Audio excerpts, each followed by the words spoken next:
Hi, everybody. Welcome to this edition of Trenchless Tuesday. It is July 11th, and I don't know how many of you know this. I think a lot of you do because you have probably seen me over the last few years post on LinkedIn that I do a charity golf tournament for a dog rescue that I volunteer at, which I'll be posting again soon this week about actually. But with that said, a lot of people don't think about golf courses and they have a lot of culverts on them.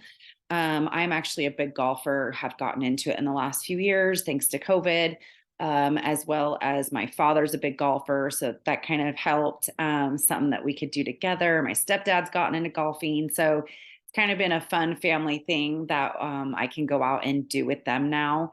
With that said, some others of you know, my parents have also been kind of a victim of a culvert failure that flooded their house along with 30 other homes in their neighborhood back in, I want to say 2019. No, it might have been 2017. So anyway, we're going to look at an article that I found very interesting. It is a golf course in Utah, and they had a little culvert failure. And by little, it was a large culvert collapse. Happened Saturday, May 2nd, or excuse me, May 20th, at the Fox Hollow Golf Course in American Fork, Utah.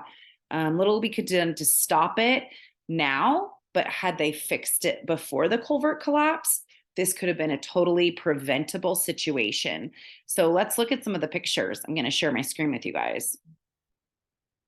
So this is a very large sinkhole, as you can see. There's really, it would look like a large culvert to begin with.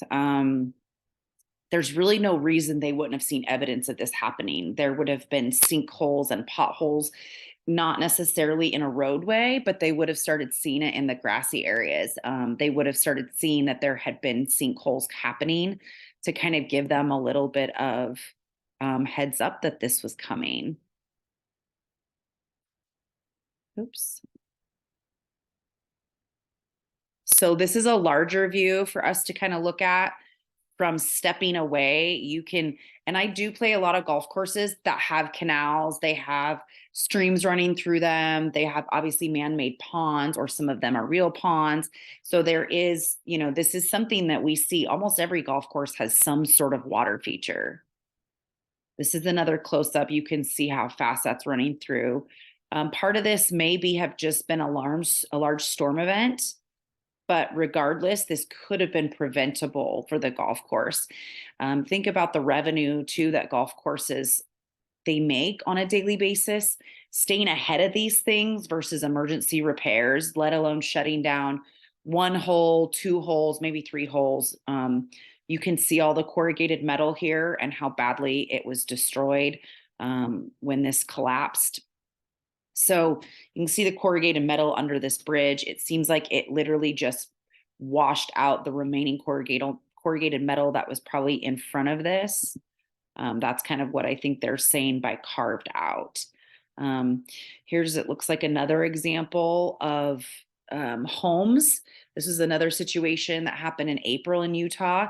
I know they're citing groundbreaking record spring snow melts, which we're also having here in Idaho. We had a very, very heavy winter, and we had a very strong rain season this spring. Doesn't mean this isn't like avoidable. Doesn't mean that we can't go in there and inspect these probably years before, but these are new homes. So in some situations, they may not have put the right culvert in to begin with. There's a lot of things that could be happening.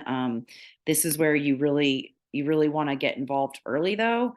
My guess is there was an old culvert in the ground before the subdivision was built, and that this old culvert was failing before the subdivision even began to be built. You can see the mountain behind it. So looks like there's also a large rock head wall. So there's a situation there that, without me knowing and seeing it, I'm just kind of speculating what could have happened. But look at how far it washed out along that road. So in any regard, this is not an ideal situation. This is something that, myself, all of my counterparts across the country, doesn't matter the different manufacturer product lines we work with. bring in a consultant, bring in someone to come help you look and inspect and figure out if this can be prevented. Because I want to say 95% of situations, this is just preventative maintenance that we can help you figure out what would work versus having this situation, because this is horrific for this developer and these homeowners, quite frankly.